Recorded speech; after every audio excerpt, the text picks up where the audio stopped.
Les syndicats des enseignants voudraient d'abord saluer les différents efforts que le gouvernement du Burundi a déjà consentis pour répondre aux différentes revendications avancées par les 10 syndicats. Nous citerons entre autres la question de déblocage des carrières en 2003 qui avait été occasionnée par l'instauration d'un concours pour avancer de grade dans le statut général des fonctionnaires et qui, malheureusement, n'avait jamais été organisé.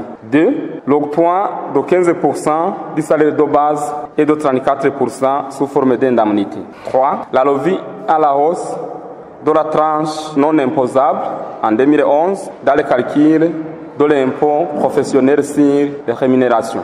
La mise en place d'une indemnité d'ajustement salarial qui a permis d'amorcer le processus de collection des disparités salariales dans la rémunération des cadres et agents de l'État du Burundi.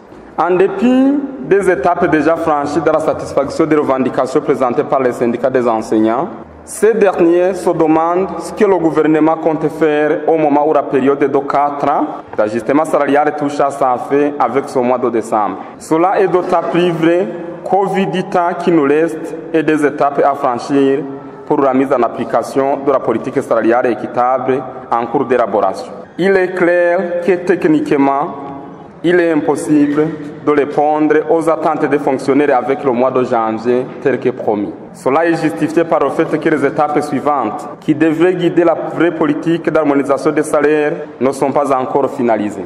Ces étapes sont les suivantes.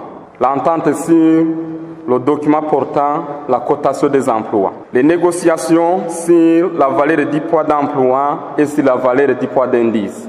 La mise en place de nouvelles lois telles que le Code du travail et le statut général des fonctionnaires adaptés à la politique salariale en cours. Eu égard de ce qui précède, les syndicats des enseignants, l'occupé au sein de la coalition concessionnaire, demandent ce qui suit au gouvernement de disponibiliser dès ce mois de janvier 2020 une autre enveloppe d'au moins 10 milliards pour uniquement le dernier semestre du budget en cours et qui doit être ajusté sur les salaires des enseignants et autres fonctionnaires ayant des rémunérations inférieures ou égales à celles des enseignants. Bref, une 5e année d'ajustement salarial. 2. De prendre à cœur que la question de politique salariale est longtemps attendue par les fonctionnaires et de limiter le travail qui reste dans le temps, quitte à ce que la loi budgétaire 2020-2021 soit promulguée en ayant tenu compte de toutes les préoccupations des travailleurs. D'analyser avec intérêt le souci des fonctionnaires en rapport avec le gel des ANAR prévu pour une période de 4 ans afin de ne pas démotiver les travailleurs. Aux enseignants, la coalition concessionnaire leur demande de rester confiants de leurs représentants sur les informations qu'ils donnent en rapport avec l'évolution du processus de la politique salariale.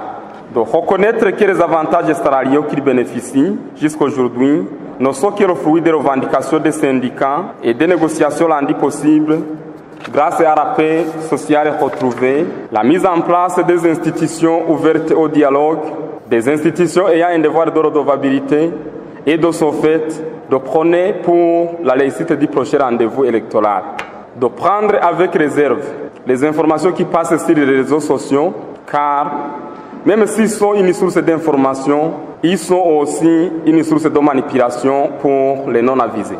Vive le syndicalisme responsable, vive le dialogue social, vive l'équité salariale, pilier de la justice sociale, nous vous remercions.